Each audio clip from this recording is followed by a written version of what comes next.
So we hear this phrase mental health just about everywhere now, don't we? It's really front and center. Absolutely. Social media, news, work, Yeah. it's unavoidable. Right. But I've been wondering, what does it actually mean to care for our minds? Is mental health, the whole picture? That's a great question because it feels like the language itself is shifting, doesn't it? It does. While mental health has been like the main term for ages, there's this other idea popping up more and more, mental fitness. Yeah, and I get the initial confusion. They sound, well, pretty similar on the surface. Anyone would think, aren't they just two sides of the same coin? Exactly. But the really fascinating thing, and what we should probably dig into today, is that the difference isn't just words. It's actually about the whole approach. The approach. How so? Well, the mindset behind it and, the fundamental purpose. One tends to focus on fixing things when they go wrong. Okay, like treatment. Right. While the other is much more about building strength before things break down, prevention, essentially. That proactive versus reactive thing. That feels like the key difference we need to unpack. Precise. Okay, so that's our mission for this deep dive then.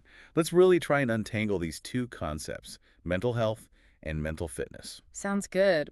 We can look at how they differ, why you actually need both in this crazy world. And critically, how they work together, right? Not against each other, for your overall well-being. Absolutely. Hopefully there'll be a few aha moments for you listening. This could really shift how you think about looking after your mind. All right, let's start with the one we probably know best, mental health. Can we just nail down a clear definition? What does that term broadly cover? Sure. So at its core, mental health is really about our overall emotional, psychological, and social well-being. Go a foundation. Yes, exactly. It's the foundation that affects pretty much everything, how we think, how we feel, how we act, how we handle stress. How we relate to others, make choices. All of it. It's about being able to cope with, the normal stresses of life, function productively, contribute to your community. It's that baseline state of well-being. And historically, how has the conversation around mental health usually gone? What's been the main focus? Well, traditionally, the focus has definitely been reactive, mostly about diagnosing and treating mental illnesses. Like depression, anxiety. Exactly. Depression, anxiety disorders, bipolar, PTSD, things like that. The work typically involves therapy, sometimes medication, maybe crisis support. When someone's already struggling. Right. When someone's in significant emotional distress, the goal is recovery, stabilization, or managing symptoms. It's really about intervention and support when things are already difficult. Think of it as that vital safety net. And it's been genuinely good to see awareness increase so much, hasn't it? Oh, massively. You have celebrities talking openly about therapy, workplaces offering mental health days, which was unheard of not long ago. And those apps like Headspace or BetterHelp making support feel much more accessible, almost on demand. That's a huge step forward for sure, reducing that stigma. It absolutely is a positive shift. No question. However, despite all that progress, there's still this kind of lingering perception for many people What's that? that engaging with mental health somehow means something is wrong with me, like fundamentally broken.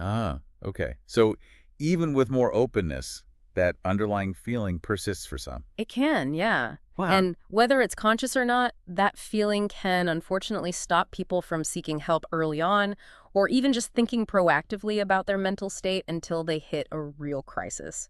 And that's where this other idea comes in, mental fitness. Precisely. This is where the narrative starts to shift quite significantly. Okay, so if mental health has often been about treatment during distress, tell us about mental fitness. What's its core idea? Well, this is where it gets really exciting, I think.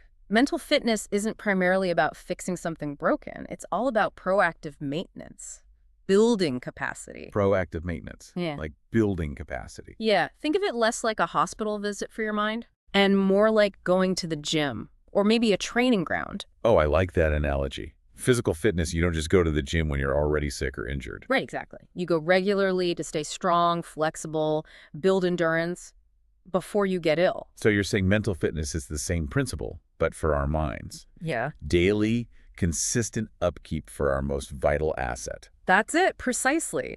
Mental fitness is the deliberate, regular practice of developing habits and mindsets that build things like emotional resilience. Okay, bouncing back from stuff. Right. And cognitive clarity, being able to think clearly under pressure, psychological agility, adapting to change. And you do this before major problems crop up. So it's about building a stronger internal system. Yes, a system that can better handle life's inevitable knocks and stresses rather than just reacting when they hit. What kinds of practices are we talking about here? Well, it includes things like regularly doing mindfulness or meditation, maybe some breathwork exercises, or consciously practicing gratitude, working on your focus, learning to regulate your emotions better. So practical skills.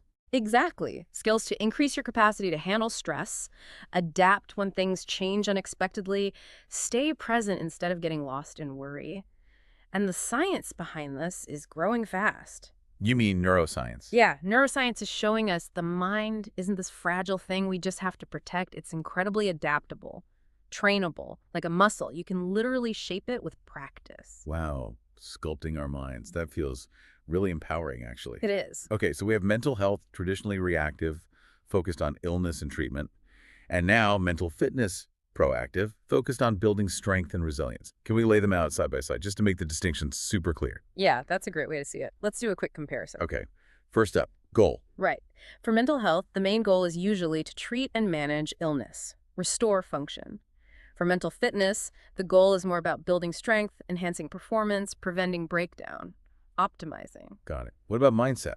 Mental health often carries that fix what's wrong vibe, addressing a deficit. Mental fitness flips that to train what's right, focusing on capabilities, on growth. Okay, that's a big shift. Approach. This one's key. Mental health is typically reactive. It responds when there's already an issue. Mental fitness is fundamentally proactive, preventive. Tools. What do they use? Mental health relies more on clinical tools, therapy, medication, crisis support lines. Mental fitness uses more self-directed practices. Meditation, journaling, resilience exercises, maybe cognitive training apps. And who are they for? Traditionally, mental health services are for people experiencing significant distress or with diagnosed conditions. Mental fitness, though, that's for everyone. Like physical exercise benefits everyone. Exactly. Regardless of your current mental state, everyone can benefit from building mental fitness. Anytime. Last one, cultural tone. How do they feel? Yeah, this is interesting. Mental health discussions, despite progress, can still sometimes feel a bit clinical, serious, maybe carry whispers of that old stigma. Mental fitness generally feels more empowering, growth-oriented, maybe more aspirational for daily life, more accessible perhaps. That comparison really helps crystallize it. So why is this distinction and this rise of mental fitness so important right now? Why does it matter so much for you listening today? It feels especially relevant in 2025. It really, really is. I mean, look at the world we live in. It's fast-paced, we're constantly connected, bombarded with information. Always on. Exactly. Stress isn't just an occasional thing anymore. For many, it's kind of constant. Work pressure, social media comparisons, uncertainty about the future, burnout. It's a lot. So waiting until you're completely overwhelmed. It can be too late or just too hard to even start seeking help then. Systems might be overloaded, cost is a barrier, maybe that stigma still bites. Right. Mental fitness offers a path for daily, psychological hygiene, a way to cope better day to day. Yeah, that makes total sense. It's like recognizing our brains aren't just functioning or broken. There's a whole range, and we need to keep them tuned up, like an engine. So mental fitness is like integrating these small practices into your routine, like brushing your teeth or stretching, daily maintenance. Yeah, exactly that. And the science backs it up. Take something simple like a daily gratitude practice. It's not just feel-good fluff. No. No. Studies show it can actually rewire neural pathways. Consistently focusing on gratitude lights up parts of the brain linked to positive emotion and well-being. You're literally building a more resilient brain structure over time. Wow. Or deep breathing. It's not just about relaxing in the moment. You're activating the vagus nerve, engaging your parasympathetic nervous system, the rest and digest system. Calming the fight or flight response. Precisely. Doing that regularly basically trains your nervous system to be less reactive to stress overall. And even just naming your emotions, saying, I feel anxious instead of I am anxious. Labeling it. Right. Affect labeling. That simple act has been shown to dampen activity in the amygdala, the brain's fear center, which helps you think more clearly and make better decisions when you're upset. That's fascinating, knowing the why behind these simple practices. And critically, as you said, this isn't about replacing therapy if someone genuinely needs it. Absolutely not. It's not a substitute for clinical care in a crisis. But it sounds like practicing mental fitness significantly reduces the risk of getting to that crisis point. It's like building up your psychological immune system. That's a perfect way to put it. Building a robust internal defense system. So this really clarifies it. It's not mental fitness versus mental health. It's got to be mental fitness and mental health working together. Yes, that's where the real power lies. They complement each other beautifully. It's a much more complete, holistic picture of well-being. Can you explain that symbiotic relationship a bit more? Sure, think of it like this. Mental health support is absolutely crucial when things fall apart. It's the vital safety net, providing the care you need during acute distress or illness. We need that net. Definitely. But mental fitness is there every day. It's the ongoing work that helps keep things from falling apart in the first place. By building resilience, coping skills. Exactly. So it reduces the chance you'll need that safety net quite so often, or maybe for such severe issues. It strengthens the foundations. I can picture that clearly. Like, imagine someone dealing with intense grief. They might absolutely benefit from seeing a therapist, right? For the deep emotional pain, processing the loss that's essential mental health support. Absolutely essential. But at the same time, they could also find huge benefit from, say, using breathwork techniques to manage moments of panic, or journaling to untangle complex feelings. Those are mental fitness tools. Right. So the combination offers immediate relief and helps build long-term coping skills. It's not either. Precisely. And there's another layer, too. Someone who consistently practices mental fitness, maybe daily mindfulness or self-reflection, often develops greater self-awareness. They get better at noticing their own internal state. Exactly. They become more attuned, so they might pick up on early warning signs of burnout or escalating anxiety much sooner. So they can seek help earlier. Yeah. Before it becomes a full-blown crisis. Potentially, yes. They catch the whispers before they become shouts because they're paying closer attention. That makes a lot of sense.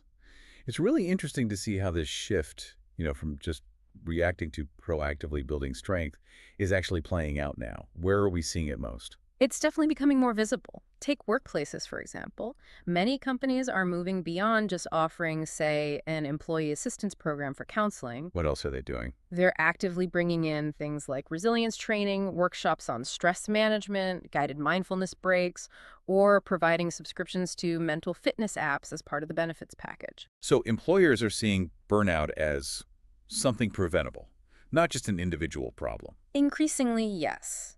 They're recognizing it impacts productivity, morale, retention, and that proactive strategies can make a real difference. And it's not just companies, is it? You mentioned young people earlier. Oh, absolutely. Among Gen Z especially, mental fitness is really taking hold. You look at platforms like TikTok or Instagram. They're full of it. Right. Short videos on affirmations, journaling prompts, quick guided meditations. The message is loud and clear. Look after your mind like you look after your body. It's becoming normal to talk about proactive mental care. That's a huge cultural shift. It is, and even therapy itself is evolving. Many therapists now actively integrate mental fitness practices. How so? They might assign journaling as homework, teach specific breathwork exercises for anxiety, or suggest using mindfulness apps between sessions to reinforce the work done in therapy. It blends clinical support with daily self-management tools. Okay, that's a great lead-in. Let's talk specifics. What are some of these practical mental fitness tools that you, listening, could actually start using? What are some easy wins? Well, there are several really accessible ones, all with good evidence behind them. Like what? Okay, mindfulness meditation. It's not about having a blank mind, more about training your attention and learning to observe your thoughts and feelings without judgment. Builds focus and emotional regulation. Journaling. Yep. Doesn't have to be Dear Diary. Even just jotting down thoughts, feelings, or goals helps with clarity and emotional expression. Expressive writing can actually reduce stress hormones. We talked about gratitude lists. Yes, simple but powerful. Actively noting things you're thankful for literally shifts your brain's focus, builds optimism, buffers stress. What about screen time? Digital detoxing. Crucial these days.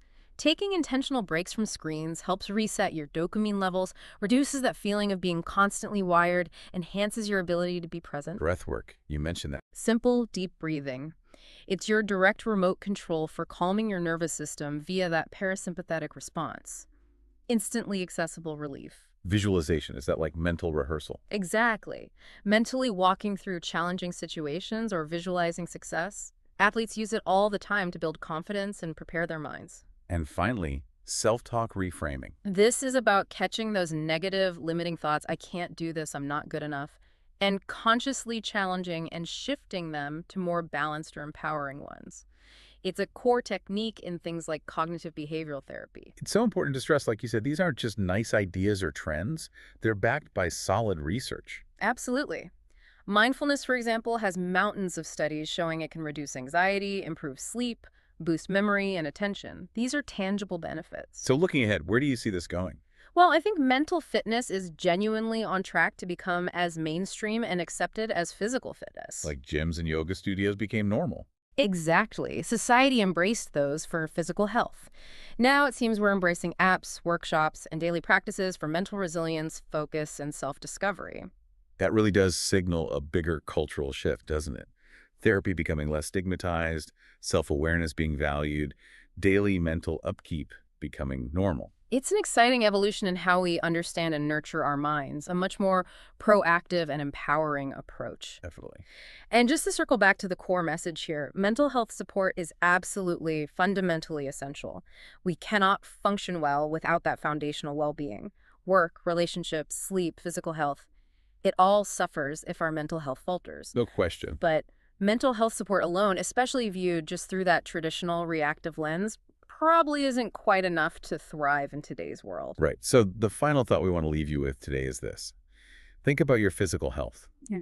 You don't wait until you get really sick to start eating well or maybe getting some exercise, do you? Hopefully not. Well, the same applies to your mind. You shouldn't wait until you're burnt out or in crisis to start proactively caring for it. Mental fitness fills that gap. It empowers you to build that strength, that clarity, that resilience day by day. So the real question for you isn't whether you need mental health support or mental fitness habits. The question is, when will you start intentionally combining both? So your mind isn't just healed when it needs to be. But it's also honed, strengthened, and ready every single day for whatever life throws your way.